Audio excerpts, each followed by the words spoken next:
नमस्ते सभी को दोस्तों देखिए आज हमारा अगला दिन है।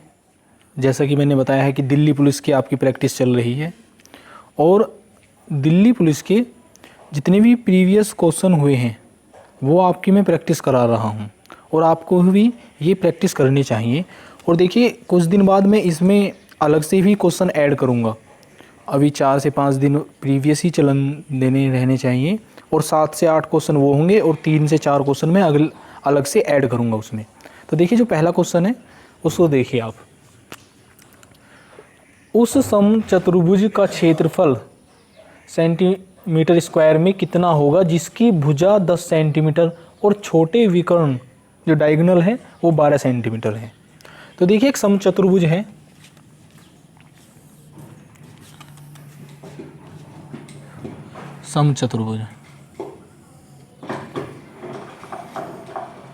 समचतुर्भुज की चारों भुजाएं समान और अंतर एक होता है कि जैसे वर्ग है, वर्ग की भी चारों भुजाएं समान होती हैं पर इसमें जो उनका विकर्ण होता है वो समान होता है, इसमें विकर्ण समान नहीं होता, इसलिए अलग से है समचतुर्भुज।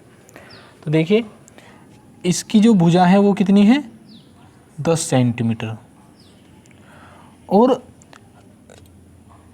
छोटे विकर्ण 12 सेंटीमीटर है। छोटा विकर्ण कितना है 12 सेंटीमीटर। देखिए ये कितना है 12 सेंटीमीटर। तो हमें बताना है समचतुर्भुज का क्षेत्रफल कितना होगा। तो देखिए इसको आप ये जो बड़ा डायगोनल है विकर्ण है और यहाँ से लेकर यहाँ तक कितनी है इसकी ये छोटे डायगोनल की मतलब विकर्ण की लंबाई 12 सेंटीमीटर। तो ये कितनी होगी यहाँ से ये वाली लंबाई 6 सेंटीमीटर। अब आपको जैसा कि पता है ये एक त्रिभुज बन गया। देखो ये 10 है ये 6 है और आपको ट्रिपलेट में पता है कि 3 4 5 और 3 दूनी 6, 4 दूनी 8 और 5 दूनी 10। जिस त्रिभुज की 2 भुजाएं एक 6 हैं एक है 10 तो एक कौन सी होगी 8। तो ये भुजा कितनी है 8 सेंटीमीटर। तो ये कितनी होगी ये भी 8। भाई ये विकर्ण है ये 8 हो गया तो ये भी 8 हो गया। तो ये विकर्ण कितने लंबाई का हो गया 16 सेंटीमीटर और ये कितना दे ही रखा है 12 सेंटीमीटर। और समचतुर्भुज का जो क्षेत्रफल होता है वो 1/2 पहला विकर्ण और दूसरा विकर्ण का गुणनफल। तो देखिए समचतुर्भुज का एरिया जो होता है 1/2 d1 गुना d2।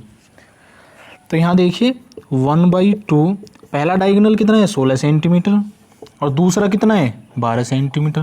तो इससे आप 8 और 12 अट्ठे 96 तो 96 सेंटीमीटर स्क्वायर।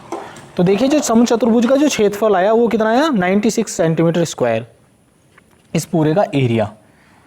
तो ये 4th ऑप्शन हमारा बिल्कुल सही है। देखिए जो अगला क्वेश्चन है उसमें क्या दिया गया है, टाइम एंड वर्क से ये क्वेश्चन है। बी की तुलना में ए 5 गुना कार्यकुशल है और इसलिए ए एक कार्य को पूरा करने में बी से 52 दिन कम लेता है। यदि वे दोनों एक साथ कार्य कितने दिनों में पूरा मतलब एक साथ करें तो कितने दिनों में कार्य पूरा हो जाएगा ये हमें बताना है। देखिए बी की तुलना में ए 5 गुना कार्यकुशल है मतलब जो बी की क्षमता है ना ए 5 गुना मतलब जो ए की क्षमता है वो 5 गुना ज़्यादा है, एफिशिएंसी है जो। तो ए की क्षमता बी की तुलना में ए 5 गुना कार्यकुशल है। जो एफिशिएंसी है जो क्षमता है ए की बी से 5 गुना है। और देखिए जो क्षमता है वो समय की हमेशा उल्टी होती है। तो समय का रेशो क्या होगा यहाँ 1:5।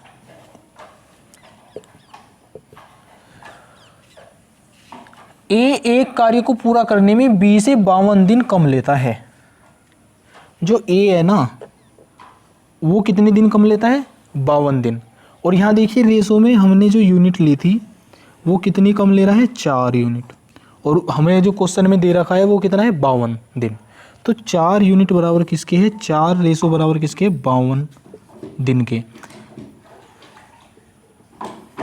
तो एक यूनिट की वैल्यू कितनी आ गई, 4 एकम 4, 4 तिया 12। तो यहाँ से पता चल गया हमें कि 1 यूनिट की वैल्यू है 13 दिन। तो वो हम इसे यहाँ से एक का भी काट सकते हैं कि ए कितने दिन में कर रहा है, और यहाँ से हम बी की भी काट सकते हैं कि बी कितने दिन में करेगा इस कार्य को। तो 13 एकम 13 और 13 पंजे 65। देखिए ए जो कार्य है हमारे पास, उसको ए कितने दिन में कर देगा, 13 दिन में, और बी कितने दिन में कर देगा, 65 दिन में। और यहाँ पूछा है कि वो एक साथ मिल जाएं तो कार्य को कितने दिन में वो समाप्त कर देंगे। तो देखिए ए कितने दिन में करता है, 13 दिन में, और बी कितने दिन में करता है इसको, 65 दिन में। और टोटल जो वर्क है वो कितना है, 65। भाई 13 का और 65 का एलसीएम कितना होगा, 65। और इसकी क्षमता कितनी है, 13 पंजे 65 और 65 एकम 65, 5 और 1 6। तो दोनों की जो क्षमता होगी वो कितनी होगी, 6 एक दिन की। और हमें टोटल वर्क कितना कराना है, 65। तो 65 को जो टोटल वर्क है उसको डिवाइड कर दीजिए दोनों की क्षमता से, 5 और 1 6। तो देखिए क्या, 6 धम 60 और कितना शेष बचा, 5। तो 5/6।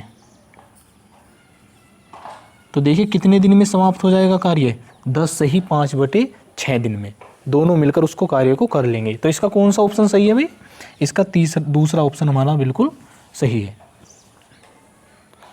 तो नेक्स्ट क्वेश्चन जो है देखिए चुनाव से रिलेटिव है, और मैंने देख रहा हूँ जो मैं प्रीवियस क्वेश्चन करा रहा हूँ दिल्ली पुलिस के, इसमें मतलब ऐसा दिया गया है कि जैसे 15 क्वेश्चन आए आपके, तो आपके 8 क्वेश्चन से 7 से 8 क्वेश्चन है बिल्कुल इजी वे में ही हो जाएंगे डायरेक्ट। आपके जो 7 क्वेश्चन है ना वो थोड़े से समझना है आपको, मतलब आपको डीप थोड़ा पता होना चाहिए। जो चैप्टर पढ़ाए आपके जैसे परसेंटेज है तो आपको अच्छे तरीके से आना चाहिए। 7 से 8 क्वेश्चन तो सभी कर लेंगे ऐसा नहीं है, पर जो अगले क्वेश्चन है वो 8-7 क्वेश्चन उनको करने में थोड़ा डीप नॉलेज आपको पता होना चाहिए। तो देखिए क्वेश्चन है, एक चुनाव में 2 प्रत्याशियों ने 3-10 के अनुपात में मतदान हुआ। यदि सभी मत वैध मत हैं, यदि विजेता प्रत्याशी को 1,56,200 मत मिले तो कुल कितने मत डाले गए। देखिए एक चुनाव हुआ, उसमें 2 प्रत्याशी हैं और उन्हें जो मतदान मिले वो किस अनुपात में मिले, 3:10 के अनुपात में। और सभी ही जो मत हैं वो वैध हैं, कोई भी अवैध नहीं है। और विजेता प्रत्याशी को 1,56,200 वोट मिली। तो ये पूछ रहा है कि कितने टोटल मत हैं। देखिए जो रेशो है 3:10, तो आप इसमें बता सकते हैं कि जो 10 अनुपात है वो विजेता का है, और विजेता के जो मतदान दिए गए हैं वो कितने हैं, 1,56,200। तो विजेता प्रत्याशी का रेशो कितना है, 10। और वैसे जो हमें वैल्यू दे रखी है वो कितनी है, 1,56,200। तो 10 रेशो बराबर किसके हैं, 10 यूनिट बराबर किसके हैं, 1,56,200 के। तो 1 यूनिट की वैल्यू कितनी आ गई, 15,620।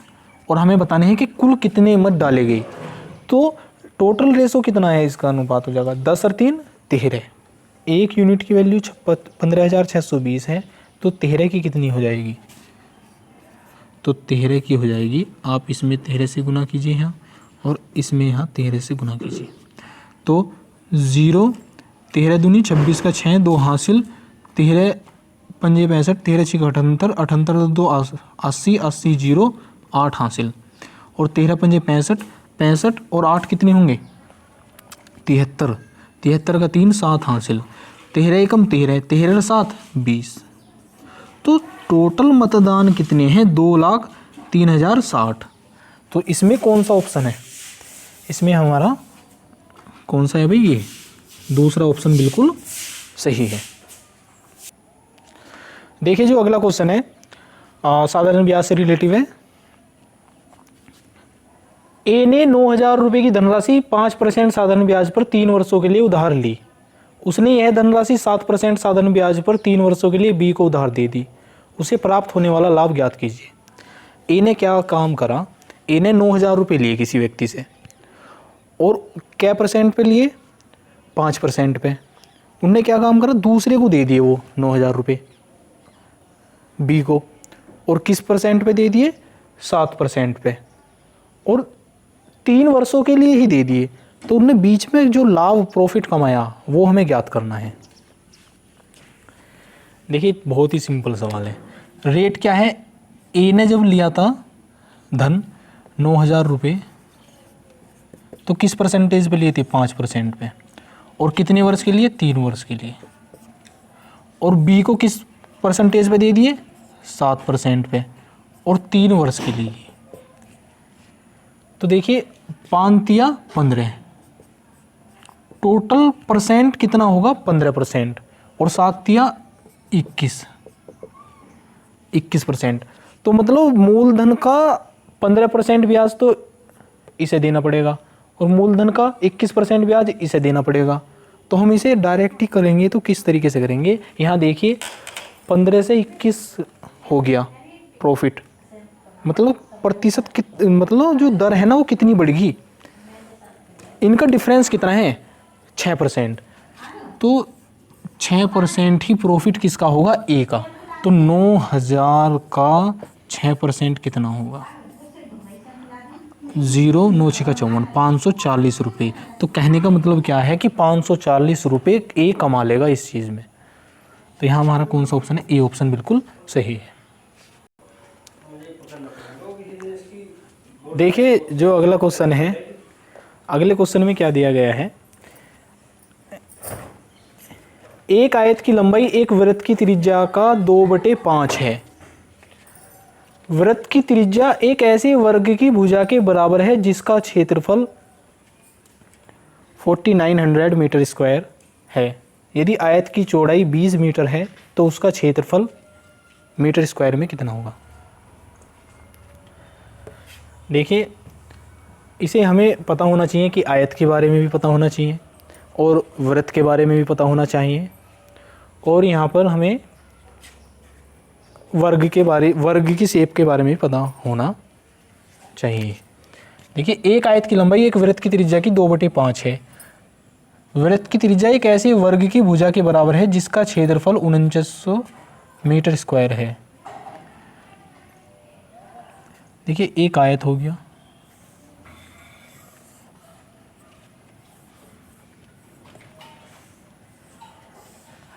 और एक वृत्त हो गया, और एक वर्ग।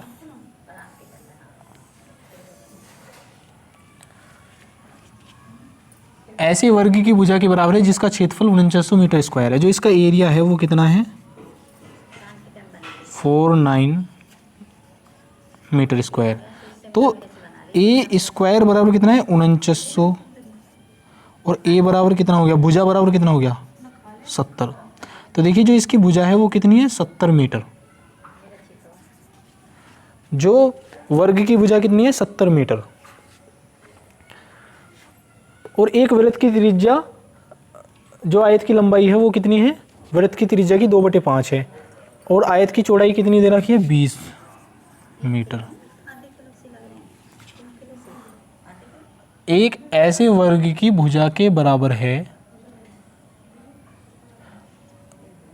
एक आयत की लंबाई एक वृत्त की त्रिज्या की 2/5 है। वृत्त की त्रिज्या एक ऐसे वर्ग की भुजा के बराबर है जिसकी क्षेत्रफल ये है। तो देखिए जो वृत्त की त्रिज्या है वो कितनी है? एक ऐसे वर्ग की भुजा के बराबर है, तो कितनी है? 70 मीटर। तो जो वृत्त की त्रिज्या है वो कितनी है? 70 मीटर। और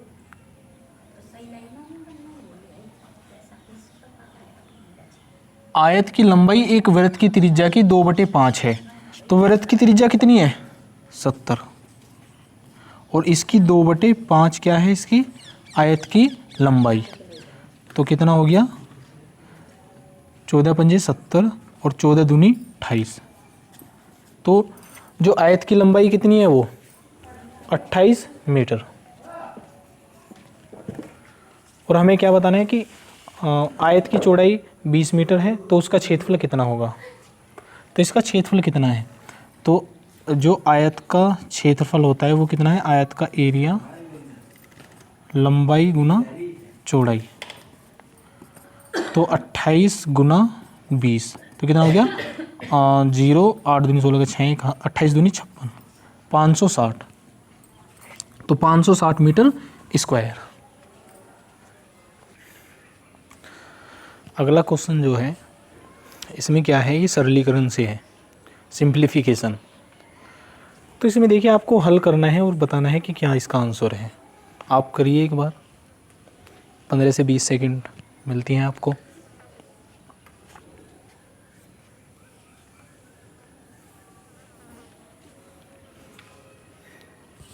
देखिए 5.75 plus 5/7 of 28 minus 4.5 upon 3/4 of 1 cost है 15.8 माइनस 3.4 कोस्ट प्लस 5 मल्टीप्लाई 2.39। अब देखिए 5.75 प्लस देखिए 5/7 और ऑफ को हम क्या कर लेंगे गुना 28 माइनस 4.5। तो सबसे पहले इसे ही हल करेंगे, 7 चौक 28 और 5 चौक 20। तो देखिए नीचे आइए अपोन में 3/4 गुना, इसे हल कीजिए, इसमें से इतने गया 5.8 में से 3.4 घटाइए तो कितने होंगे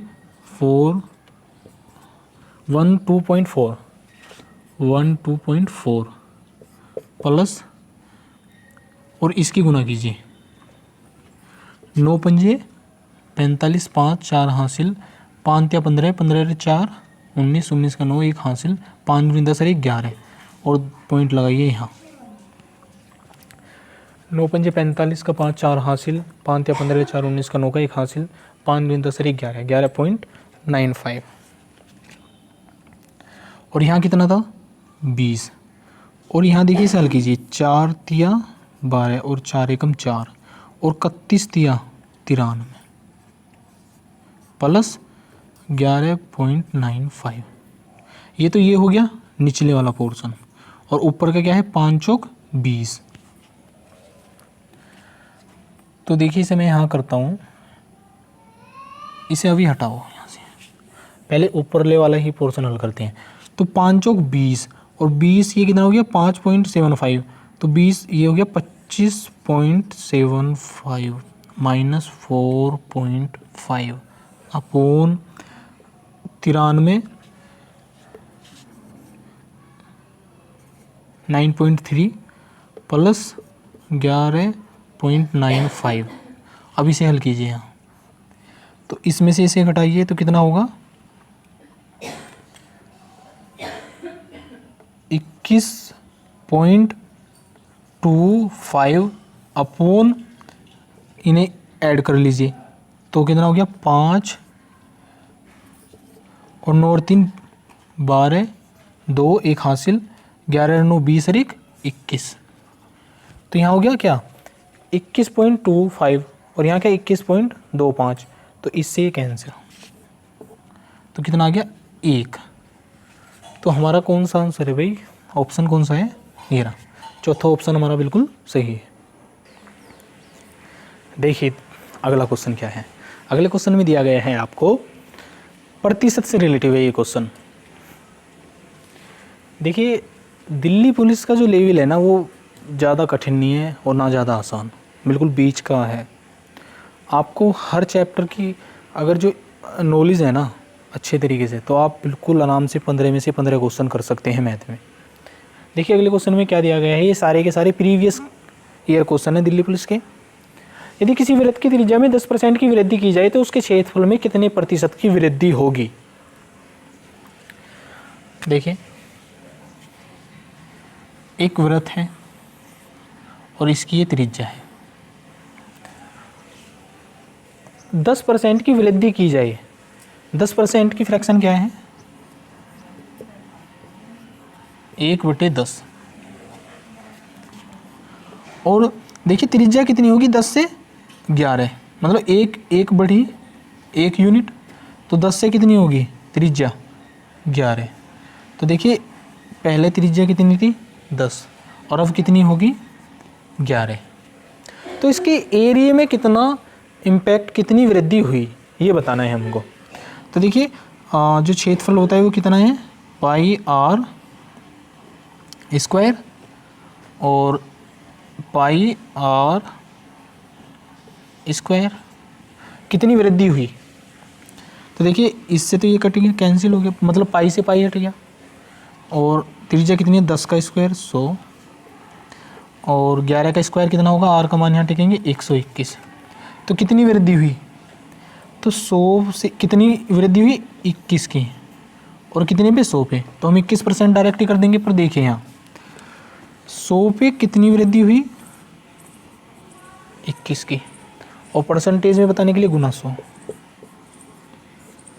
21%। और देखिए हम इसे डायरेक्ट भी कर सकते हैं बेसिक से ना जाके। देखिए 10% की वृद्धि हुई तो 10 से कितनी होगी 11 और 10 का स्क्वायर और 11 का स्क्वायर, 10 धाम 100 11 धाम 121, तो कितनी वृद्धि हुई 21 की। तो 100 पे कितनी 21 की गुना 100, इससे ही कैंसिल, तो 21% की वृद्धि। पर हमें ये पता होना ज़रूरी है, क्योंकि ऐसे भी आ सकता है कि आपको 3D